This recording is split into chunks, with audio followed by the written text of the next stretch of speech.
आणि त्यात साधत आहे तुम्हाला सल्ला ना. आज आई आजी गेली, मी त्याला होती. आजी गेल्यावर मग आईने मी ठेवलं चिमुली खाल्ली. बर थांब मी सांगते. मला आईपाशी सोडलं आणि आजी चालायला गेली. बर तर नितूने ना आपल्या व्लॉगची सुरुवात केलेली आहे. ती सांगत होती की मी घरी आई आल्यानंतर रडायला लागली होती. आई मला भजनात घेऊन गेली, आजीजवळ सोडलं, तिथे जाऊन मी चिरमुरे खाल्ले, असं सगळं ती सांगायला लागलेली आहे. नमस्कार, मी कल्याणी. स्वागत आहे तुम्हा सर्वांचं आपल्या नवीन एका व्लॉगमध्ये. हॉस्पिटलमध्ये ड्युटी करून मी आलेली आहे घरी येऊन फ्रेश झाले. आज ना आत्यांच्या भजनामध्ये भेळची पार्टी होती, तर त्या येताना माझ्यासाठी भेळ घेऊन आलेली आहेत. तर ही आहे आत्यांनी आणलेली भेळ. चला आता मस्तपैकी भेळ खाऊया. नितूने आज परत एकदा बाबांच्या टेबलवरची जागा पकडलेली आहे. स्वतः ती खुर्ची ठेवून टेबलवरती चढले आणि तिथं बसली. आता काय चालू आहे?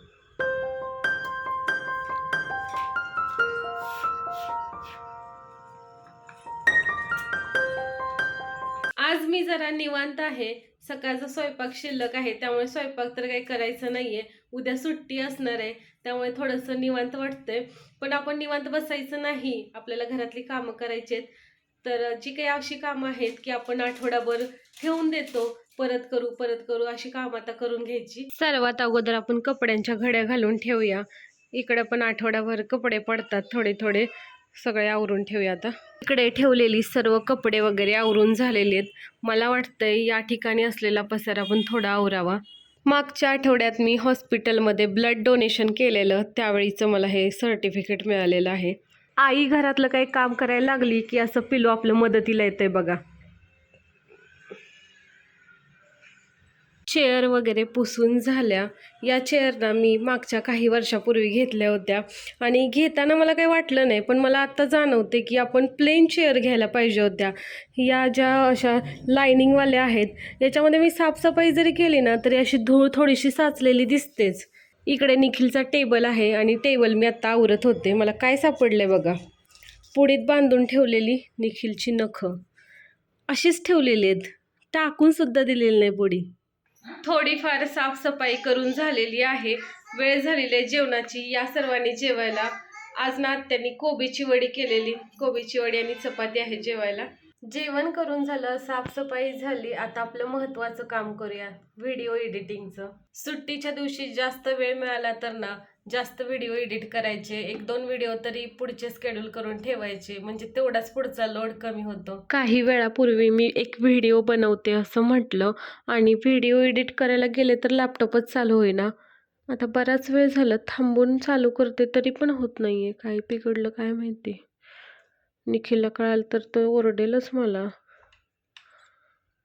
मी काहीच नाही केलं, फक्त इथली थोडी साफसफाई केलेली. त्यात काय हल्लं काय माहिती. बटन चालू करून बघते पण लॅपटॉप ऑनच होत नाहीये. आता मी कसं करणार व्हिडिओ एडिटिंग. मला तर ना आज 2 व्लॉग एडिट करायचे होते. आता माझे व्लॉग नाहीत एडिट होणार आणि निखिल पण घरी नाही आहेत. निखिल गेलेले आहेत म्हासुरण्याला मागचे 4-5 दिवस झालं आणि त्यांना ना मी एकदाही या म्हटलं नाहीये. त्यांना जेवढे दिवस राहायचे ना तेवढे दिवस राहू द्यायचं असं माझं मत आहे. मी रोज जाते हॉस्पिटलला, त्यानंतर जिमला जाते, वेगवेगळ्या लोकांना भेटते, घरात आल्यानंतर व्लॉग वगैरे बनवते, कधी नितूला बाहेर घेऊन जाते. पण निखिलला बाहेर जाताच येत नाही. त्यांचं वर्क फ्रॉम होम आहे, त्यामुळे दिवसभर घरात कम्प्युटरसमोर बसायचं आणि फक्त जिमला आत्ताच जातात 2 महिने झाले, तर त्यात पण कधी जायचं नाही. ऑफिसच काम करत राहायचं असंच त्यांचं असतंय. अगदी घरातून बाहेर पडून दुकानात सुद्धा जात नाहीत. खाली पार्किंगमध्ये कधी जायचं म्हटलं तरीही जात नाहीत. त्यामुळे मी आता म्हणले की तुम्हाला जेवढे दिवस म्हासुरण्यात राहायचंय तेवढे दिवस राहा. घरचे आम्हाला पण बोलवत होते. आई भाऊंचा सकाळी फोन आलेला आणि ते म्हणत होते की तुम्ही पण या, तू आत्या आणि तो तिघी पण या, तुम्ही राहावा 4-5 दिवस सगळेजण आणि मग जावा. तर मी नाही म्हणून सांगितलं. ड्युटी वगैरे आहे, कशाला आत्ता विनाकारण सुट्टी घ्यायची. परत आम्हाला यात्रेला जायचंच आहे गावाला. आपल्या गावची यात्रा हा सगळ्यांचा आवडता सण किंवा उत्सव असल्यासारखं असतंय. आमचं पण तसंच आहे. कॅलेंडर हातात घेतलं की पहिल्यांदा बघायचं की आपल्या गावची यात्रा कधी आहे.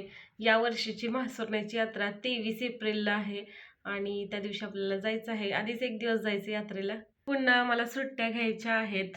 एप्रिल महिन्यात ना बऱ्याच गोष्टी आहेत, बरेच कार्यक्रम वगैरे असतील. नित्तूचा बड्डे आहे, आमची ॲनिव्हर्सरी, त्यानंतर म्हासुरण्याची यात्रा आणि काही कार्यक्रम वगैरे. त्यामुळं आता मध्ये आधी सुट्टी नको घ्यायला असं मी ठरवलं.